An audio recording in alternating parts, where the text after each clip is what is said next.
दोस्तों Jayaprakash power ventures limited की बात करें तो स्टॉक के अंदर आज गिरावट देखने को मिल रही है, कुछ बिकवाली देखने को मिल रही है, लेकिन ज़बरदस्त वॉल्यूम में कामकाज हो रहा है। जेपी पावर इस समय टॉप 5 में शामिल है वॉल्यूम के मामले में पूरे बाजार में। तो यहाँ पे कुछ बड़े फंड हाउस की बिकवाली हो रही है, लेकिन सामने ये समझ सकते हो कि खरीदारी भी हो रही है। इसी वजह से उतनी बड़ी गिरावट देखने को नहीं मिल रही है, क्योंकि हाथों हाथ शेयर खरीदे जा रहे हैं। इसके पीछे वजह कि कंपनी का जो प्रमोटर ग्रुप है, जिसमें आप देखें जेपी एसोसिएट, वो अब नीलाम होने जा रही है और इसको एक नया प्रमोटर मिलने जा रहा है। इसको लेकर जो बड़ी अपडेट है कि सीओसी की मीटिंग हो चुकी है, उसका नतीजा क्या है उसको समझने की कोशिश करेंगे। क्या फैसला हुआ है या अभी आगे भी ऐसी तरह से मीटिंग होगी, उसको समझेंगे इस वीडियो के माध्यम से। और कौन है जो आने वाले समय इसका प्रमोटर बन सकता है, क्या जेपी पावर की नया पार होगी, क्योंकि जेपी पावर तो खुद मजबूत कंपनी है, इसका बिजनेस मॉडल भी अच्छा है, कंपनी प्रॉफिट में भी है, कर्ज भी लगातार कम हो रहा है, लेकिन प्रमोटर ही डूब गए। और ऐसे में आप देखें तो इसका पूरा मैनेजमेंट अलग होने की वजह से इस पर इतनी प्रॉब्लम नहीं आई है। अब जो प्रमोटर होगा, वो जो कंपनी खरीदेगा वही प्रमोटर बनेगा। तो ऐसे में क्या है आगे की रणनीति, उसको समझेंगे और कंपनी के आगे की संभावनाओं को जानेंगे इस वीडियो के माध्यम से। लेकिन फ्रेंड्स, उससे पहले अगर आप पहली बार हमारे चैनल पे आए तो चैनल को सब्सक्राइब कर दीजिए, एक बेल आइकॉन दबा दीजिए, ताकि जब भी नया वीडियो बने पहला नोटिफिकेशन आपको मिले। वीडियो पसंद आए तो लाइक से जरूर कीजिए। चलो फ्रेंड्स, वीडियो स्टार्ट करते हैं। मैं हूँ आपका दोस्त एसबी दवे और हमारे अपने चैनल ऑनलाइन कमाई में आपका बहुत बहुत स्वागत है। तो भी लगभग 12 बजे के आसपास का टाइम है। जेपी पावर का शेयर 18.61 के आसपास ट्रेड करा है, जहाँ पे 1.01% की गिरावट है। वैसे सुबह शुरुआत पॉजिटिव हुई थी, उसके बाद में आप देखें तो कुछ हल्की सी तेज़ी बनने की कोशिश हुई, लेकिन कुछ बड़े फंड हाउस ने यहाँ पे अपनी प्रॉफिट बुकिंग की है, जिसकी वजह से थोड़ा सा स्टॉक दबाव में आ गया। और ये आप वॉल्यूम से समझ सकते हो। तो पिछले एक महीने पहले इसका 10 करोड़ का वॉल्यूम था, 3 करोड़ की डिलीवरी उठाई गई थी। 1 वीक पहले 9 करोड़ का वॉल्यूम हुआ था और 3 करोड़ का ही डिलीवरी बेस काम हुआ था। कल भी इसका 9 करोड़ का वॉल्यूम था और सामने 3 करोड़ का ही वॉल्यूम हुआ था। यह लगभग वॉल्यूम में ठहराव सा है। अभी आज जब बाजार शुरू हुआ है, अभी 11:30 बजे के आसपास का टाइम में 5 करोड़ का वॉल्यूम हो चुका है। ज़बरदस्त वॉल्यूम में कामकाज हो रहा है और पूरे बाजार में वॉल्यूम के मामले में नंबर 5 पे है जेपी पावर। तो आप क्लियरली देख सकते हो कि वॉल्यूम टॉपर बना हुआ है। अब इसकी परफॉर्मेंस को देखें तो 3 मंथ का जो इसका रिटर्न रहा है वो 23% पॉजिटिव रहा है, यानी पिछले 3 महीनों में इसने बेहतर प्रदर्शन किया है, काफ़ी अच्छी दौड़ लगाई। लेकिन जो 1 ईयर का रिटर्न है वो निगेटिव है, 4.42% अभी निगेटिव है। और ये लगभग आपको हर शेयर में देखने को मिलेगा, क्योंकि जो तेज़ी बनी थी पिछली बार 86,000 का स्तर बनाया था बाजार ने, उसके बाद में गिरावट का दौर शुरू हुआ, काफ़ी नीचे आया मार्केट, जिसकी वजह से ये शेयर भी नीचे आया अपनी हाई प्राइस से। लेकिन जो 3 ईयर का रिटर्न है वो बहुत ही बेहतर है, करीब 193% का शानदार रिटर्न दिया पिछले 3 सालों में। जिसने भी 3 साल में निवेश किया उसको अच्छा रिटर्न मिला स्टॉक के अंदर। 5 ईयर का रिटर्न तो बहुत ही बेहतर है, 754% का बम्पर रिटर्न दिया है। एक बड़ा मल्टी बैगर साबित हुआ, क्योंकि स्टॉक की प्राइस 1 रुपये से भी नीचे थी। अब जो बड़ी अपडेट निकल के आ रही है, जयप्रकाश एसोसिएट लिमिटेड ने एक्सचेंज को जानकारी दी है कि उनकी सीओसी की मीटिंग हुई है।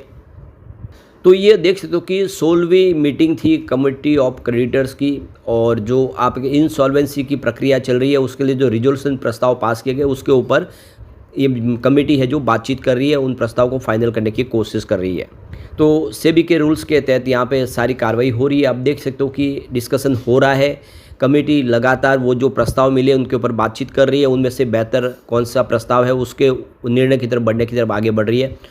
तो ये देख सकते हो कि कंपनी की तरफ से यहाँ पे 30 जून 2025 को मीटिंग की जानकारी दी गई थी कि 16वीं मीटिंग होगी, जो मीटिंग देख सकते मंगलवार 1 जुलाई को कंप्लीट हो चुकी है। और अभी इस मीटिंग का नतीजा नहीं आया, अब ये मीटिंग और आगे बढ़ेगी, क्योंकि फाइनल बिडर अभी कंफर्म नहीं हुआ है। तो ये देखिए सोर्सेज खबरें निकल के आ रही है कि रिजोल्यूशन प्लान में लोग अंतिम बार में 5 बिडर ने यहाँ पे बोलियाँ लगाई है। तो बिडर तो बहुत सारे थे, लेकिन अंत में 5 बिडर की बोलियाँ लगी है। अब वो ये देख सकते हो कि यहाँ पे जो 5 बिडर लगे उनके नाम अभी तक मेंशन नहीं हुए कि कौन कौन से वो बिडर हो सकते हैं, उनके नाम तो नहीं आए सामने। लेकिन जो सोर्सेस के माध्यम से जो सोर्स कह रहे हैं कि वो 5 बिडर जो है वो उसमें गौतम अदानी ग्रुप की अदानी इंटरप्राइजेस हो सकती है, और माइनिंग के बादशाह अनिल अग्रवाल की कंपनी वेदांता हो सकती है। इसके अलावा डालमिया भारत सीमेंट हो सकता है, जिंदाल पावर हो सकती है कंपनी, और पीएनसी इंफ्राटेक होती है। इन कंपनियों का नाम निकल के आ रहा है कि ये फाइनल बिडर हो सकते हैं। अभी ये नाम ऑफिशियली मेंशन नहीं किए गए, ये आपको ध्यान रखना है। ये सोर्स के माध्यम से ही खबरें निकल के आ रही है। तो पहले यहाँ पे करीब 25 के आसपास बिल्डर थे जो इसमें इंटरेस्ट ले रहे थे, जिसमें आप Adani enterprises, Vedanta, Patanjali Ayurveda, Torrent power, Dalmia cement, GMR business and consultancy, JP infratech, Jindal India power, Jindal power limited, Kotak alternate asset manager limited, PNC infratech, Oberoi realty, ये बायर थे। अब हो सकता है कि वो 5 में ये भी हो, क्योंकि अभी तक ये तो क्लियर नहीं हुआ कि नाम कौन सा, तो हो सकता है इनमें से कोई हो। वैसे पतंजलि की तरफ से खबरें निकल गई, उन्होंने यहाँ पे अपना जो कदम पीछे खींच लिया है, लेकिन अभी बहुत सारे बायर हैं।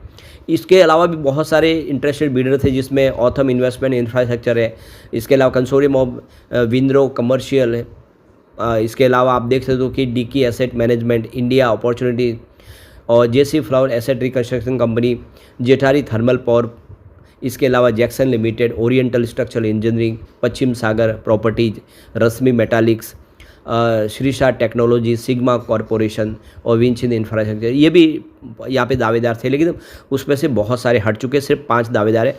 जो अब देखना होगा कि उन 5 दावेदारों में किसके नाम पे कंपनी होगी।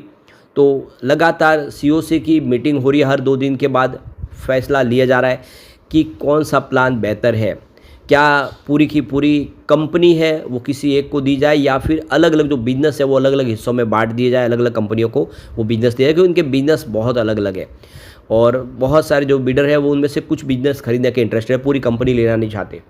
तो अब देखना होगा कि क्या फैसला होता है, लेकिन जल्द ही यहाँ पे प्रमोटर मिल जाएगा। देख लो कि JP पावर को ये बात क्लियर है। तो कंपनी पे 57,000 करोड़ का भारी भरकम कर्ज है जो कंपनी चुका नहीं पाई, इस वजह से वो नीलाम हो रही है। अब यहाँ पे अगर हम JP पावर की बात करें फंडामेंटली कैसी है, तो अगर आप देखिए इसका मार्केट कैप 12,884 करोड़ का है, रिटर्न ऑन इक्विटी ROE इसका 5.89 का है, इसका PE रेशियो 19.38 है, return on equity capital employ देखिए ROC 9.05 है, इंडस्ट्रीज PE रेशियो 30.34 का है। ये गौर करने वाली बात है कि जो इंडस्ट्रीज़ का PE रेशियो 30 का है जबकि इसका PE रेशियो 19 का है, इसका मतलब ये इंडस्ट्रीज़ के PE रेशियो के मुकाबले इसका PE रेशियो कम होने का मतलब है कि स्टॉक सस्ता है इस लेवल पे। इसका बेटा 1.12 का है और PB रेशियो इसका 1.5 का है। इसके अलावा इसका PG रेशियो -88.1 है और quarterly earning growth year on basis पे -73.56 है। इसका EPS 1.19 रुपीज़ है और यहाँ पे देखो कि बुक वैल्यू इसकी 12.37 की है। कुल मिला के स्टॉक वाकई में फंडामेंटल के हिसाब से देखें तो सस्ता है। अगर हम इसके फाइनेंशियल सेहत को देखें, इसके इनकम और इसके रेवेन्यू की बात करें तो देखो कि Q4 2024 में इनका जो रेवेन्यू था वो 1514 करोड़ के आसपास था, जबकि नेट इनकम हुई थी 588 करोड़ की। Q1 में रेवेन्यू बढ़ के 1754 करोड़ तक पहुंचा, लेकिन इनकम घट के 348 करोड़ के आसपास है। Q2 की बात करें 2025 के तो 1226 करोड़ का इनका रेवेन्यू था, जबकि नेट इनकम 182 करोड़ के आसपास, यानी दोनों ही आंकड़े नीचे आए। Q3 की बात करें तो यहाँ पे देखो कि रेवेन्यू जो है वो 1140 करोड़ तक पहुँचा, जबकि यहाँ पे इनकम गिरते हुए 126 करोड़ के आसपास है, यानी फिर से मामला गड़बड़ हुआ, आंकड़े नीचे आए। लेकिन Q4 की बात करें तो यहाँ पे रेवेन्यू बढ़ के 1340 करोड़ तक पहुँचा है और यहाँ पे इनकम में कमी आई जो 155 करोड़ के आसपास थी। तो Q4 इस बार जो है उसमें ये देख सकते हो कि Q3 के मुकाबले ज़रूर रेवेन्यू बढ़ा है, लेकिन Q4 पिछले साल के मुकाबले अभी उतना नहीं बढ़ा है, कमी है और आप देखिए इनकम में भी कमी आई है, लेकिन आने वाले समय स्थिति यहाँ पे सुधरेगी। अब बैलेंस शीट इसकी देखें तो देखिए कि जो टोटल एसेट की बात कर ले तो फाइनेंशियल 2022 में 19,959 करोड़ के आसपास था और लाइबिलिटी जिसकी 9,209 करोड़ के आसपास थी। अब फाइनेंशियल ईयर 2025 में ये देख सकते हो कि जो टोटल एसेट है वो 20,363 करोड़ तक पहुंच गया है। तो कंपनी की एसेट बढ़ी है, जबकि यहाँ पे लाइबिलिटीज़ घटी है जो 8,063 करोड़ के आसपास आ गई है। तो ये आंकड़े उत्साहवर्धक है। इसके अलावा अगर हम बात करें इसके कैश फ्लो की तो उसमें भी वृद्धि हुई है। 2021 में अगर देखें तो यहाँ पे 814 करोड़ का कैश फ्लो था और 2024 में ये बढ़ते हुए 1,932 करोड़ तक पहुँच गया, जबकि फाइनेंशियल 2025 में ये 1,714 करोड़ के आसपास रहा। तो फाइनेंशियल 2024 के मुकाबले आपको कम होता हुआ जरूर दिखाई देगा, लेकिन अगर इसको हम फाइनेंशियल 2021-22 से कंपेयर करें तो ज़बरदस्त बड़ा है, दुगना हो गया कैश फ्लो। कंपनी के पास कैश फ्लो है आज, यानी इस समय कंपनी बेहतर स्थिति में है और आने वाले समय और बेहतर कर सकती है। जल्द ही हमें एक नया प्रमोटर देखने को मिलेगा। हो सकता है वो अदानी हो या वेदांता से हो या कोई और भी हो सकता है, लेकिन जो भी होगा आने वाले समय स्थिति सुधरेगी।